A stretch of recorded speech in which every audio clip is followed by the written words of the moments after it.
And welcome back, everybody, to the Podcaster Nation. That's right. I said welcome back because I know you were just listening to our stuff and you loved it so much that you came back for more. Folks, that was a brilliant decision. Absolutely fantastic because we have a lot more for you. Now, why do we have a lot more for you? Because this is the podcast that's about podcasters, it's for podcasters, and it's done by podcasters. And our guest today, wait for it, is a podcaster. You guys cracked the code. Man, you really are brilliant. All right, wonderful. Folks, this is the place where we all come together to raise each other up, and this is the place where the rising tide raises all ships. So let's get sailing and bring in our guest today. This lady is absolutely awesome. I've listened to several of her episodes. You guys are going to love her podcast. She is a mother of three, been married for over 25 years. She's a childcare entrepreneur. She's the author of Bucket List from a Redneck Girl. And I can't wait to hear about that. And of course, she is the host of the Jess Saying with Jessica Danel podcast. That's right. That's who's coming in today. Please welcome Jessica Danel to the show. Jessica, how you doing? Hi, thank you for having me. I appreciate it. Oh man, I'm really excited to hear about this.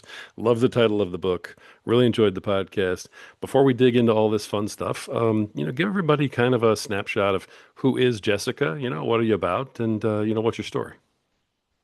Okay, so I'm an entrepreneur, if I can say that correctly, entrepreneur at heart.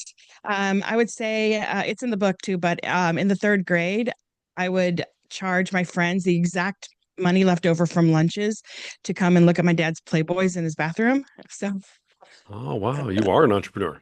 I'm telling you, and let's just say 25 cents went a long way back then because, you go to 7-Eleven and candy was like a cent to 5 cents. I mean, can't go wrong, right? I remember So those days.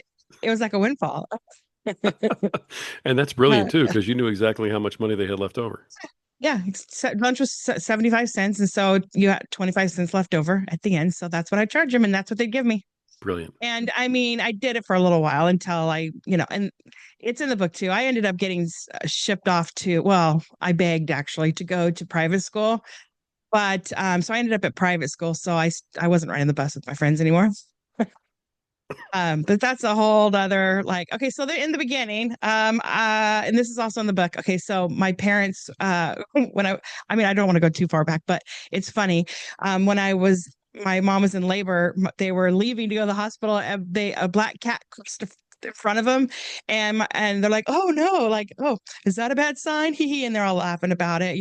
And then my dad's like remembered, oh, I got to take the trash cans back, so he turns around and goes back home and gets the trash cans and put them to the curb.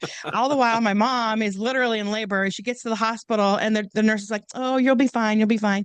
And literally 10 minutes later, they're like trying to shove me back in, like calling for the doctor. Oh my God, oh my God. It's because I'm always on time. I'm a Virgo, so I'm always on time. That's the more I had no idea we were going with that story. I'm telling you, just saying. I mean, I say that a lot. That is why I called my podcast Just Saying, because I say it a lot. And I actually have a placard over there. And I was looking around. I was like, dang, I should call it I'm Just Saying. And then I was thinking, like, duh, my name is Jessica. Like, I'll just say Just Saying. So that's how that came about. But anywho, I sorry. love it. No, that's all right. I'll go off on tangents. You got to watch me. I swear. I'm a little, It's okay. When you said you didn't know how far back to go, and then you said my mom was in labor, I went, wow, you went far back. All right. really going far back. You really started at the beginning. All So right. okay, Fantastic.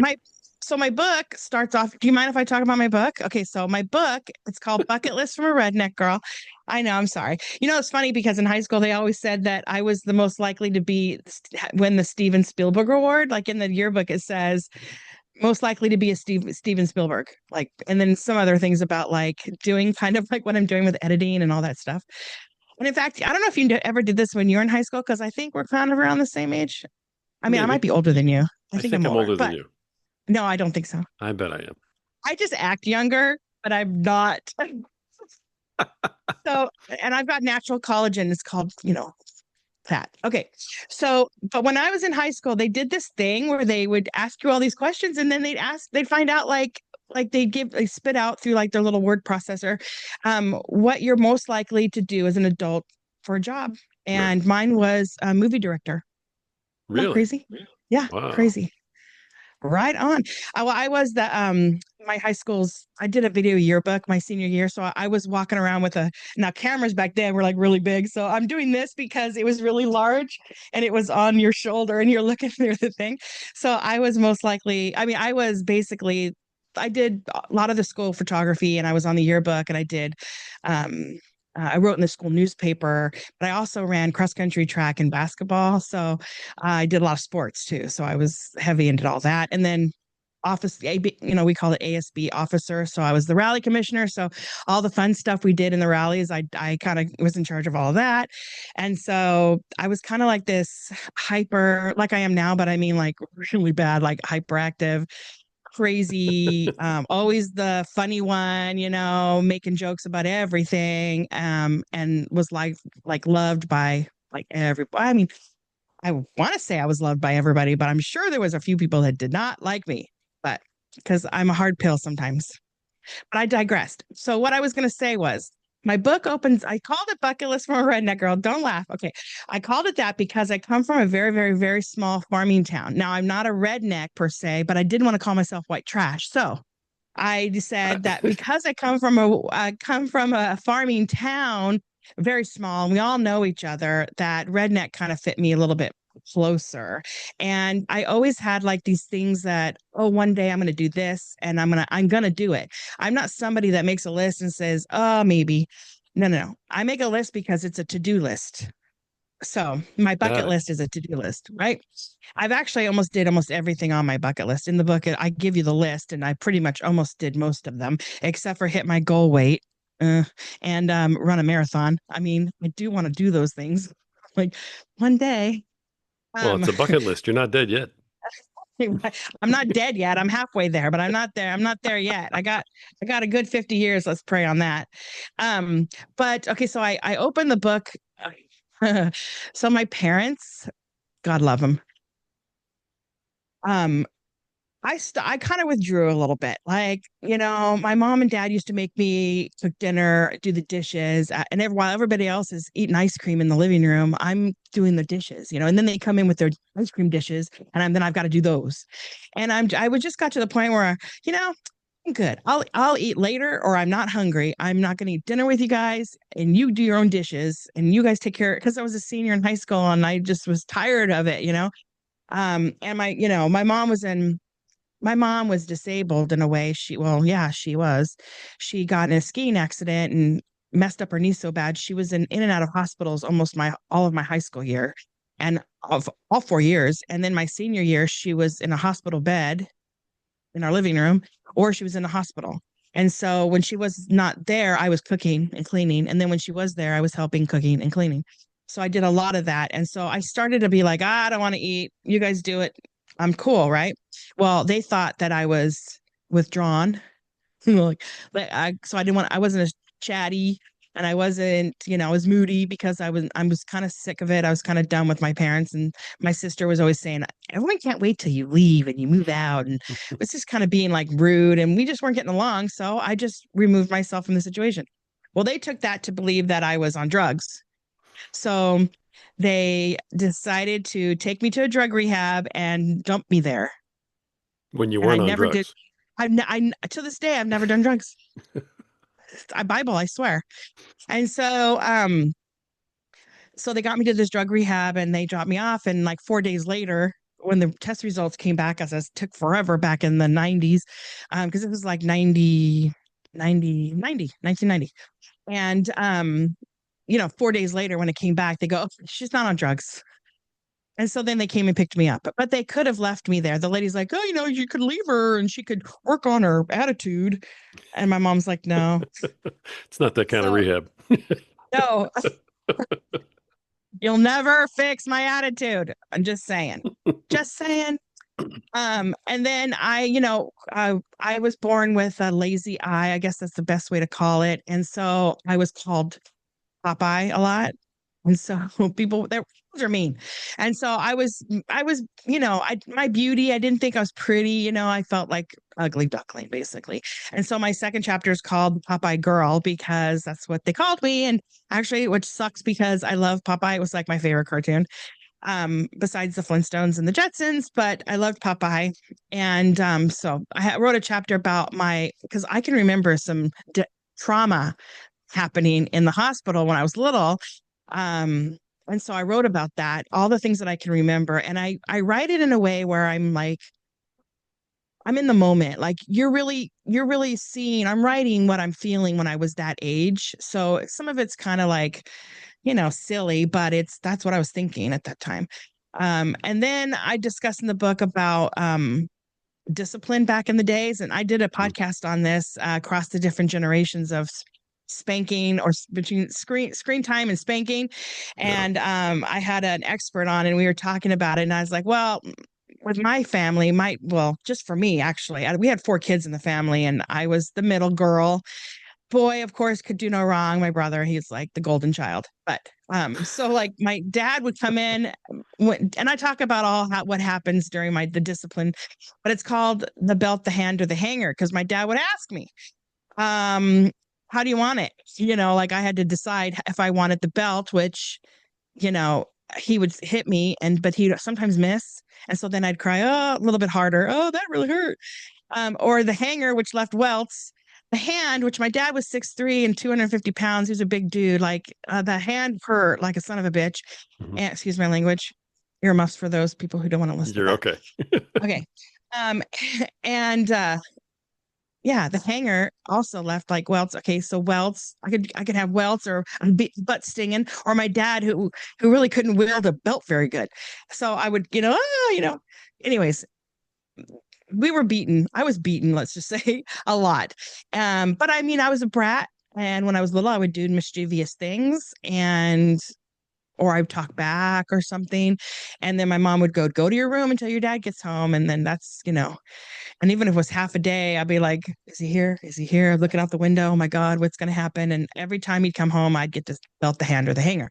None of my other siblings ever got disciplined that way, just me. But that's because I was brat. Um, but you know what I mean. These are some topics that I also will talk about on my podcast because I'm thinking there are other people out there that are struggling with learning and deciding if they want to do like the spanking type of thing or they want to do alternative type of disciplinary actions for their kids out there. And so Mhm. we discuss like the different things that you can do in disciplining your kids. I'm actually using my book as a roadmap. Like my life is like this and this, and I'm sure everybody else is sprinkled in between had similar kind of things. And so I'll pick topics like drug use. Right now drugs in America are like crazy with this fentanyl. And I mean, some kids are dying. They don't mean to be taking drugs. They think they're taking a Xanax or something that's laced with fentanyl. So, you know, I kind of felt like this is a good topic for families to talk about. I had a friend who had a daughter that died from that it was tranquilizer, Mhm. fentanyl. I Yeah. mean, she was a drug user, so but they couldn't revive her because the tranquilizer, like they couldn't Yeah. revive her basically. It's like a terrible, terrible thing.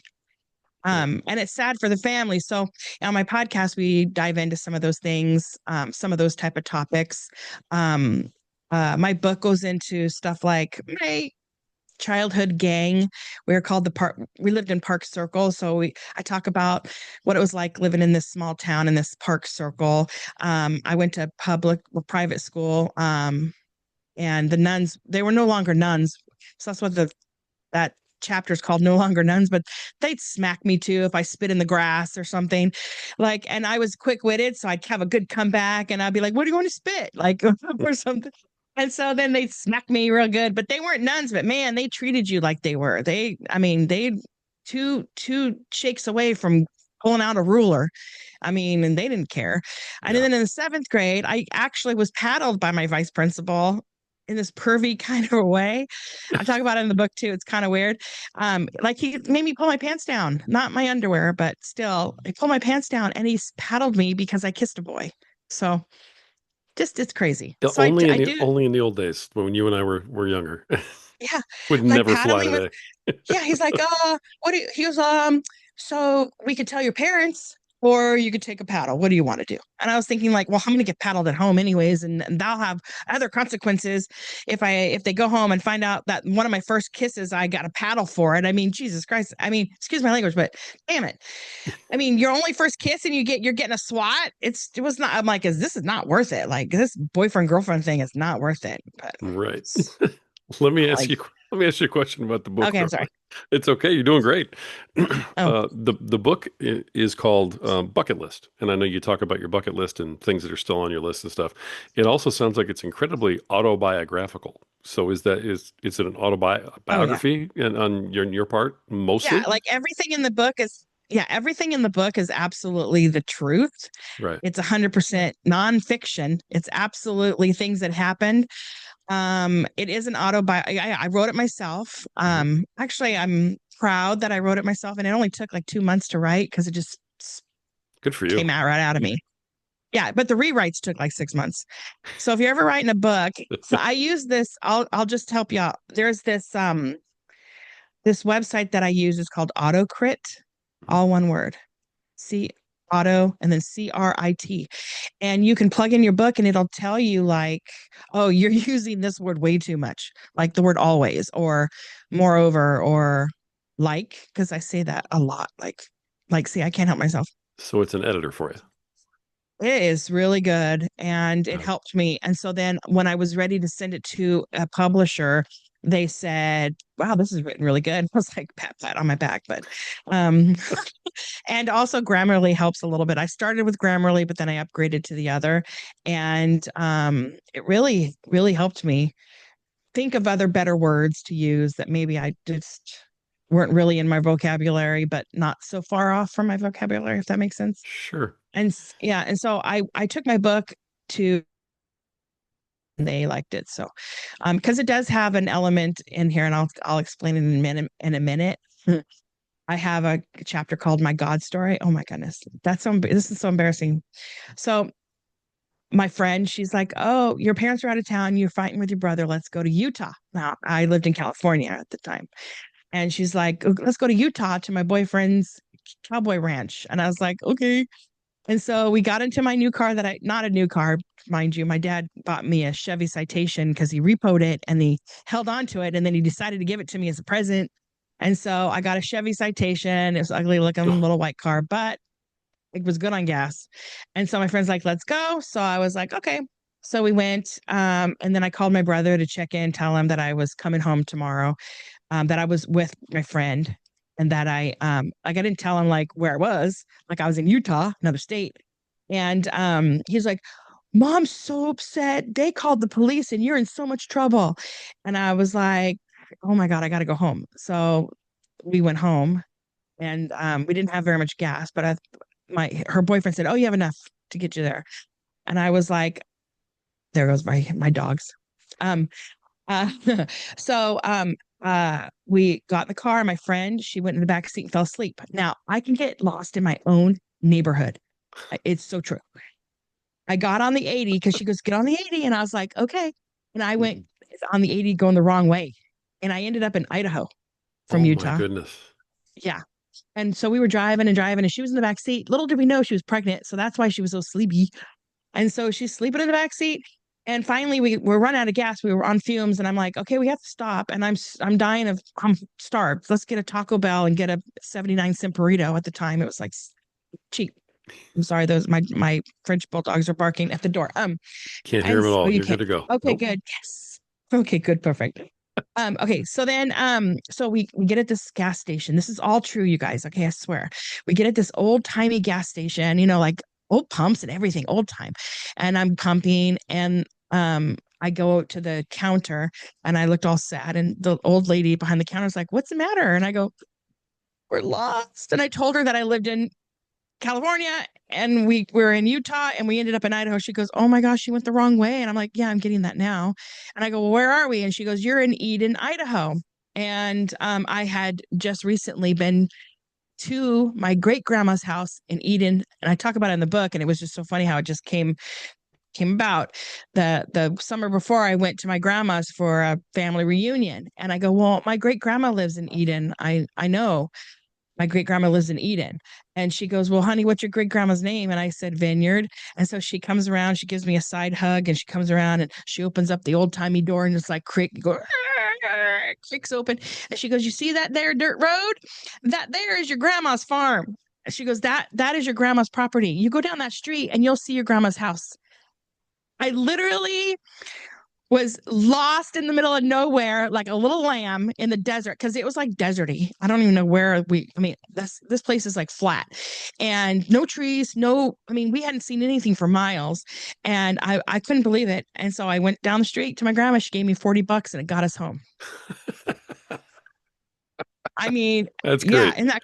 isn't that crazy? But I call it my God story because I truly believe that God like protected us from being like, we could have been who knows what. For And sure. this old lady was super sweet and she would have probably given me money to get home, which is probably what people do back then, the kindness of their heart. But Yeah. I wasn't a vagrant. I mean, you could tell we were like two teenagers. I was 17, by the way. I hadn't even turned 18. That's why they called the police because they said I was a runaway. And I'm like, I'm moving out in 3 months. Like I am 18, just basically, you know what I'm saying? So But when I not came yet. home, my dad puts out his hand and he goes, give me the keys. You can have it back when you pay for your own insurance. So I gave him the keys. And the next week I paid for my own insurance and I moved out before I was 18. So I moved Wow. out. All right. That, I mean, I love your stories, and I've listened to a bunch of your podcast episodes. So I've heard some of these, which is fantastic. Why write all of this into a book? What made you say, I you don't know what, know. I'm going to take my whole life and all the goofy moments and all this fun that I had and all these things that may have changed me. I'm going to write it into a book. I No, mean, I kind of, where's that come from? okay, so I don't know. It just kind of felt like I needed to do it. Like it was a calling to write it all down. I always thought, oh, it's funny because I always tell my friends my stories and they'll say, man, you should put that in a book. I mean, I'm sure a lot of people out there, your friends have told you that. So I always kept I always wore my personality on my sleeve and I put my stories in my back pocket and I keep them there. And I thought, you know what, I have a lot to say. All the things I do have a terrible memory, but all the things that I can remember of subsequence are each chapter. And so that is what I decided to write about. I had a high school shooting, so we can get into that. I was hit by a drunk driver. My car exploded like crazy. Um, I was somebody's arm candy. I mean, it's in the book. It's kind of embarrassing in a way, but and I was engaged to get married to some wealthy dude and I was just like, no, I don't really love you, so I'm like, this is it. And then he was bugging, he put a listening device in my house and I found it. Yes, I'm telling Wow. you, it's in the book. It's crazy. And so he actually tried to break in to my apartment and my landlord shoot him off with a broom and then called the police and they all ended up got arrested. But it's in my book. It's a little crazy. I mean, there are just some crazy stories in my book that are just nuts. And I thought, I wonder if anybody else went through all that. I don't know. So They're just crazy stories. you said you were called to write the book. Yeah, I just felt like, okay, so I truly believe, and I'm not like a religious like person per se. I'm not like a religious person, but I believe in God greatly. And I truly believe that he wants you to share your stories that involve him. And so there are a couple in there that I'm like, I felt like he's guiding me. Like I went through this for a purpose. Okay, so let's rewind just a smidge. All So right. okay, so I went through eye surgery, right? Traumatizing.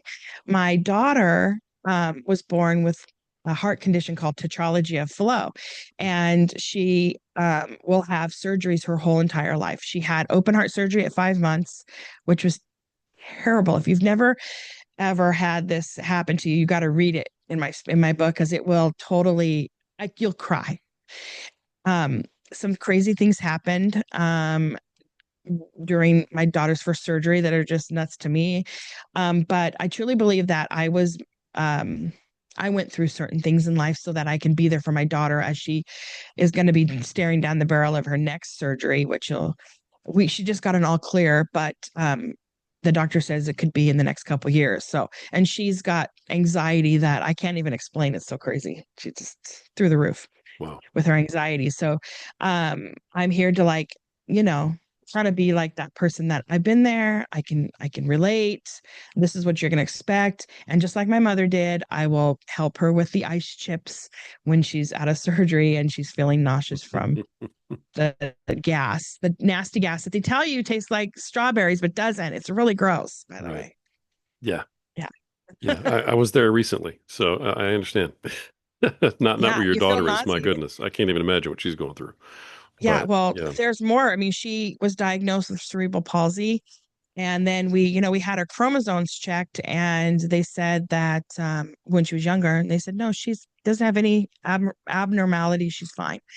And then now that she's older, and I'm like, I don't know about, I think technology might have changed. So I had them check it again, and she came back with what's called 16P, and it's an intellectual disability. And as basically most of the people that have it have autism. So I had her tested, and she did come back with autism level 1, and she has the 16P. So my daughter, when you talk about kids that will not ever lunch from your house, I truly believe she'll probably live with me forever.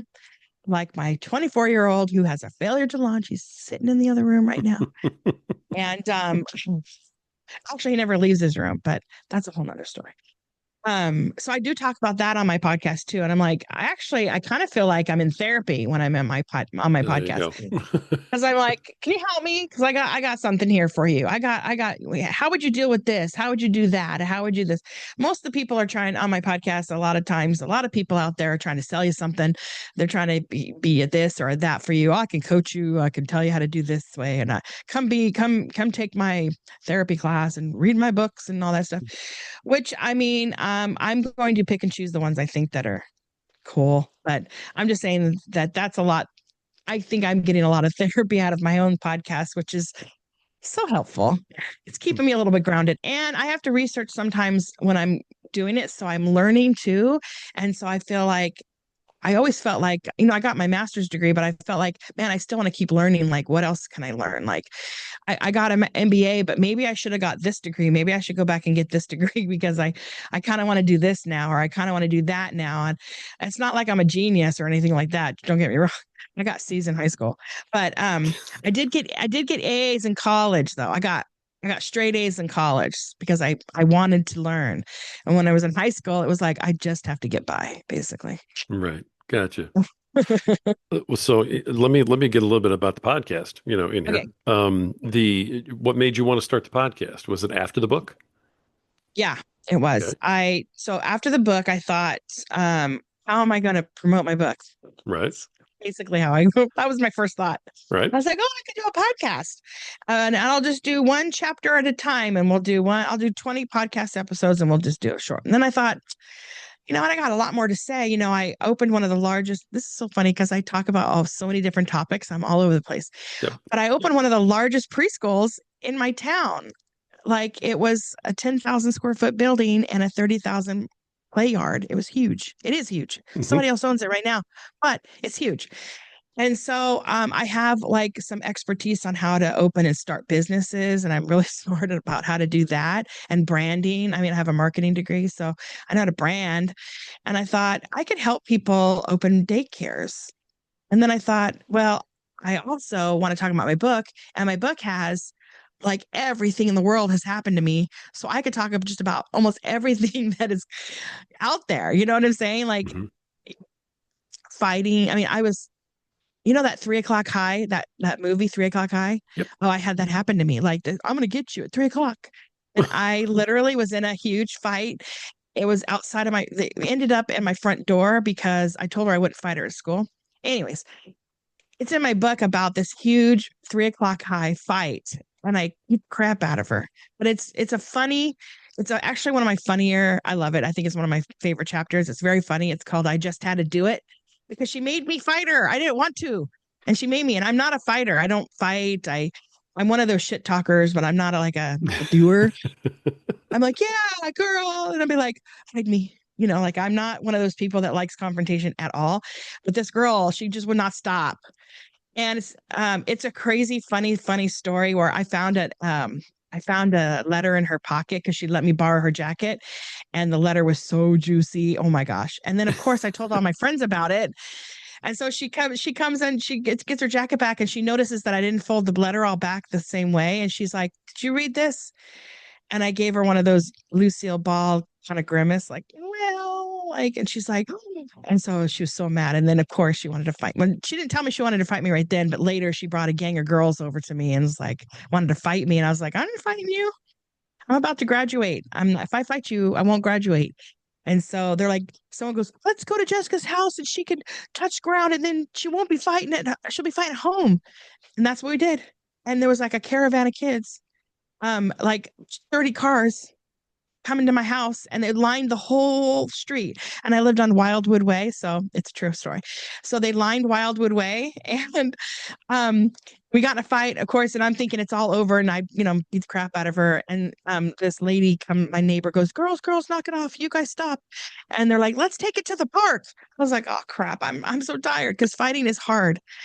So I got in the car with my friends and apparently because my school is a melting pot. And so the lady went to my mom and she said, Jessica was abducted by Mexicans and they threw her in a hoopty and they took off. And like they're like my best friends. And well, they weren't Mexican. She just thought because the lady was racist. But anyways, and so my mom called the police and we went to the park. I beat her up again. And then when I came home, Again. yeah, it was crazy. When I came home, the cops were in my house, and I had a yellow Formica kitchen. Like if you ever lived in like the 80s, you had a yellow counter, Yep. yellow stove, yellow sink, yellow refrigerator, garbage disposal was yellow, dishwasher was yellow, sink was yellow.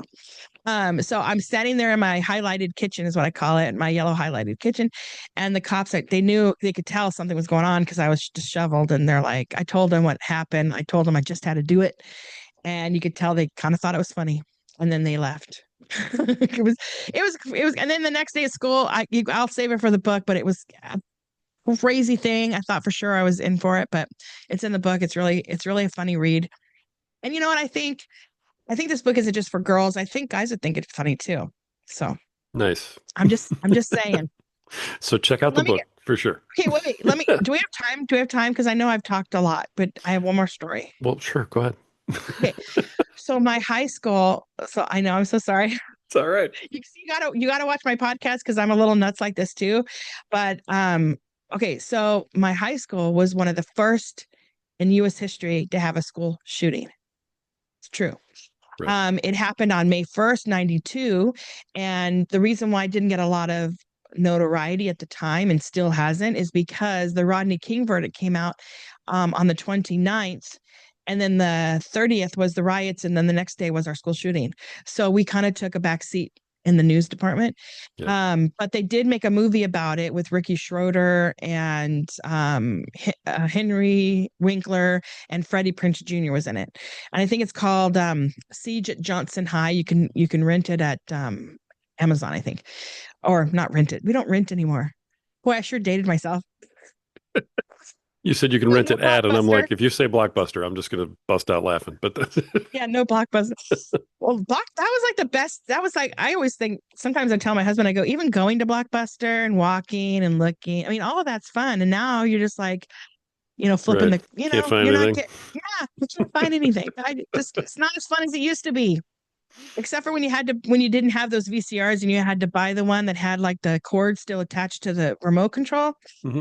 I mean, when you didn't have a VCR back in the day, you had to rent the VCR and the movie. But True. I digress. Okay.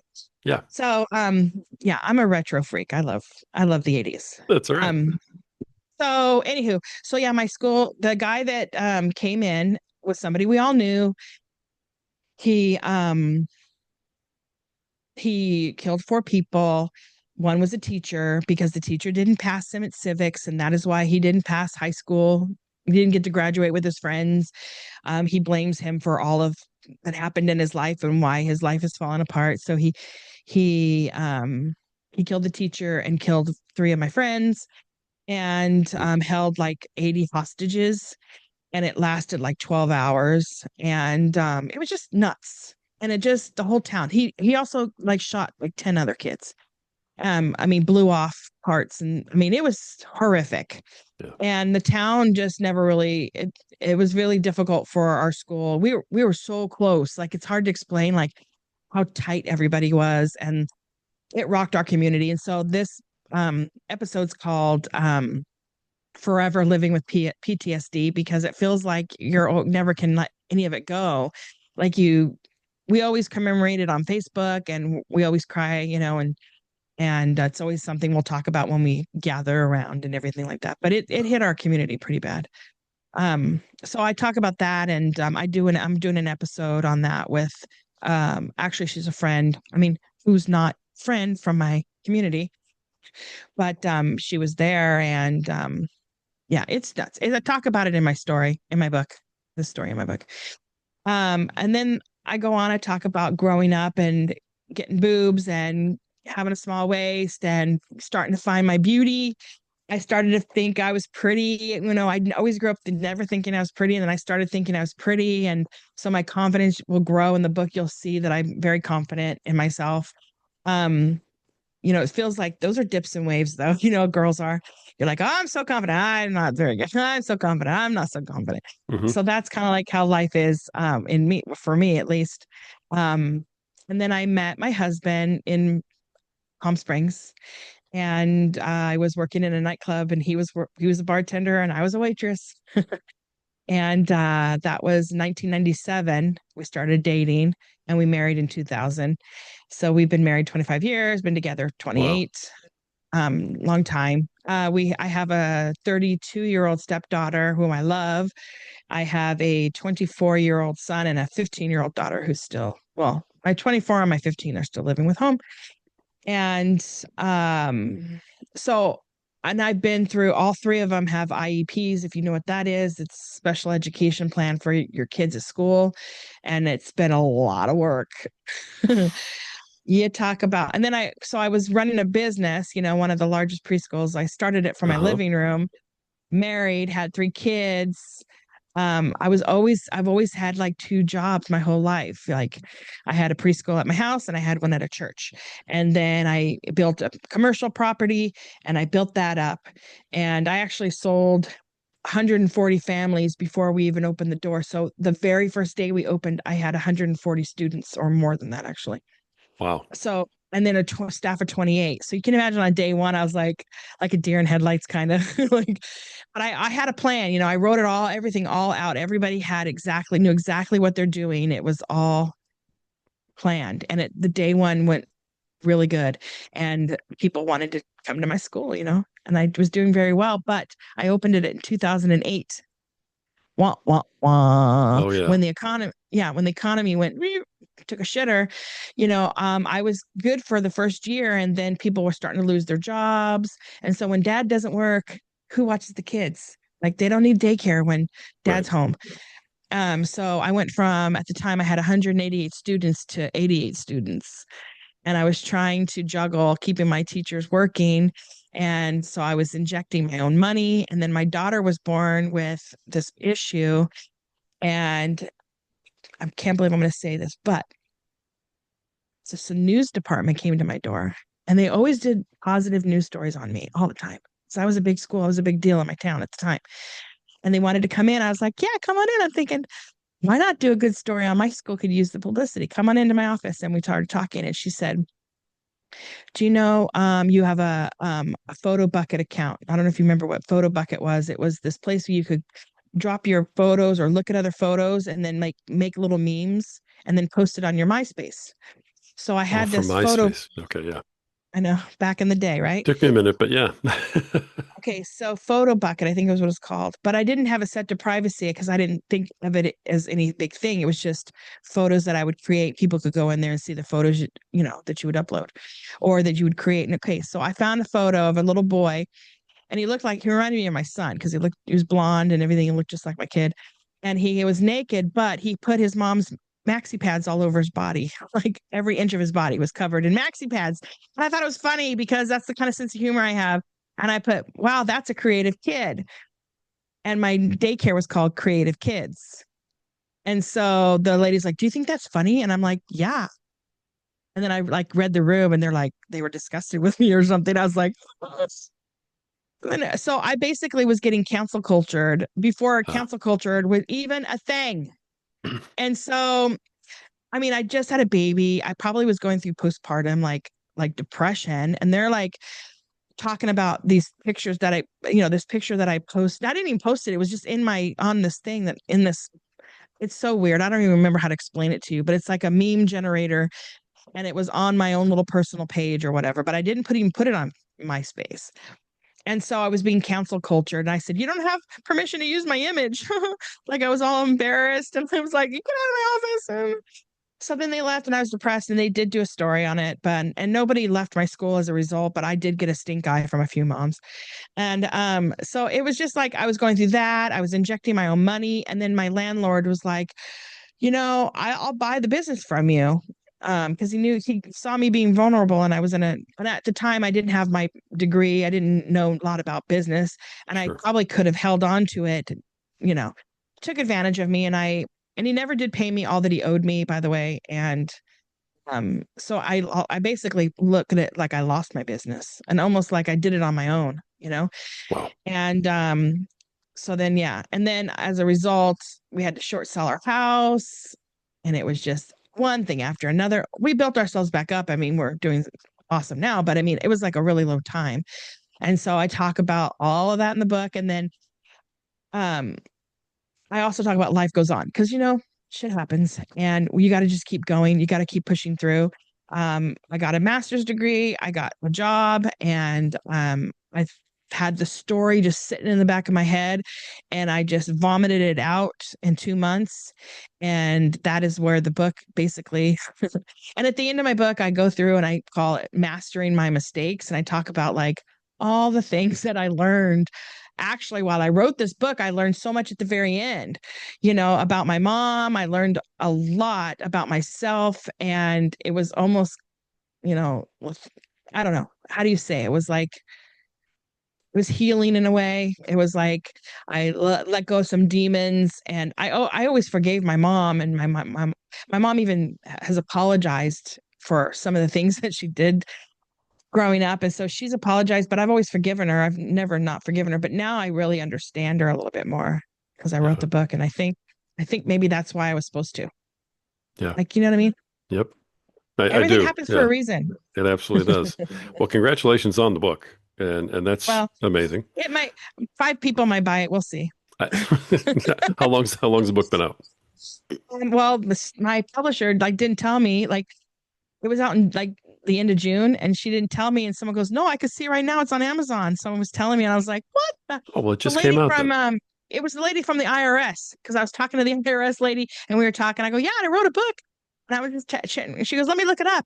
And she goes, "It's right here on Amazon." So the IRS lady told me that my book was out, and not my publisher, by the way. It was Wow. crazy. Well, again, congrats on the book. So, Thank you. so that just came out, but the podcast is very new. So, I guess as we kind of wrap things up from your story, what's next? What are you hoping to do with the podcast, with the book? What's the plan for Jessica moving forward? Well, I want to continue to do the podcasts, and hopefully in a few years that I'll have more listeners. And but I think I have a lot to say. So I want to continue to do it until I run out of things that I can say and share and bring people together. I think that's kind of like where I'm at with that. And then maybe I might start a different one, like for how to do a preschool center, how Okay. to start a daycare business from the ground up, and how to market yourself and how to do all those things. I that possibly could be one in the future, but I am 5 chapters in on a romance novel. So I am writing a romance. They're pretty steamy. I know. Don't ask me where that came from. Why not? Um, Okay. so yeah, it's about a ER nurse and a fire chief. It's pretty steamy, and it's not porn steamy, but it's hot and steamy. You might, Is this it's kind of cool. autobiographical too? No, it is not. It is not. No, no, no, no, no, no. Okay. No, I don't think I could ever get a hot um fire chief, but just saying. Just saying. And and then what else am I doing? Yeah, I don't know. I mean, there's that book and Oh, I was thinking, because I do know a lot about child development, and I actually started a curriculum book a while back, and I'm kind of halfway in the middle of doing a preschool curriculum book based on STEM, which is like science, technology, Yeah, yeah, engineering, and math. Um, but I thought I'd write children's series, like a children's book, not short, like very short, like very for preschool basically, or first grade, like from kindergarten to first grade. yeah, And I would do like a series like Holly, Holly's afraid of the hospital, or base it on my sure, daughter who has all these fears, like Piper. Her name's Piper, so Piper fears the doctor. Piper doesn't want a shot, or and how to overcome those fears and those types of things. So, nice. because my daughter is very fearful of everything, so I thought maybe I should base it on my kid who has all these fears. Like, you know what I mean? I I just do. Hey, you got to write what you know, so I totally understand. right. No, I love it. And again, congrats on the book and congrats on the podcast. And it Thank you. sounds like they're both going very, very good directions, very positive directions. So it's, I mean, you've got quite a story. I think you've answered the question, like why you wrote a book. Uh, Because man, with your life, you had to. There was right? no There's other just so option. much in there. I mean, You there's had to probably, write a oh, you book. know what? I had a Jerry Springer wedding too. Oh my gosh, that chapter's in the book is called Jerry Springer Wedding. It was crazy. My family could not get beside themselves to let me have a day. It just was nuts. So you'll read that one too. It's I swear there's so much more.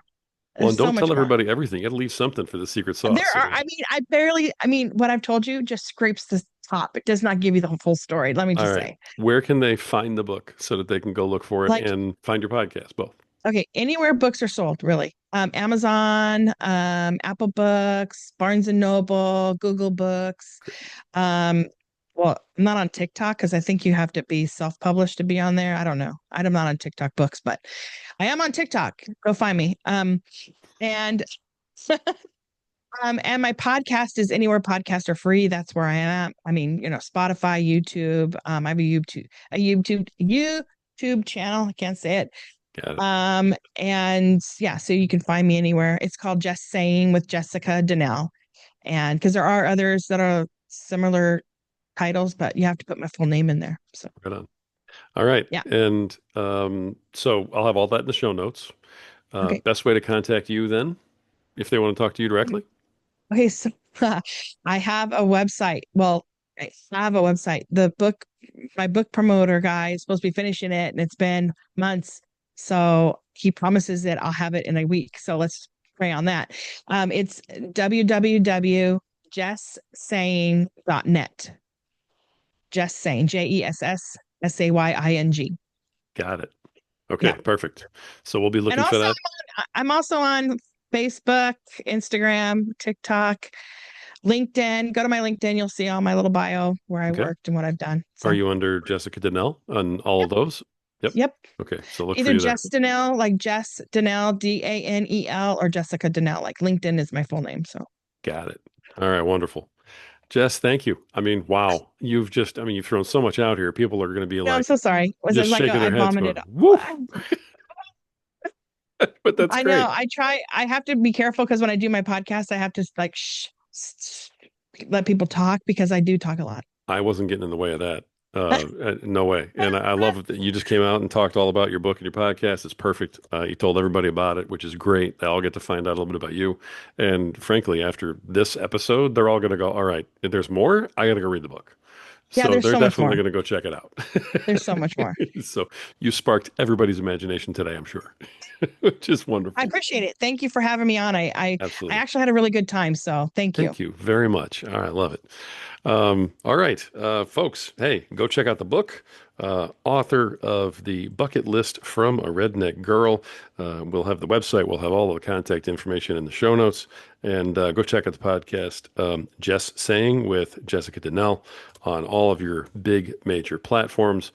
Folks, this is the podcast that is by podcasters, for podcasters, and about podcasters. This is the place where the rising tide truly and always raises all ships. So keep sailing.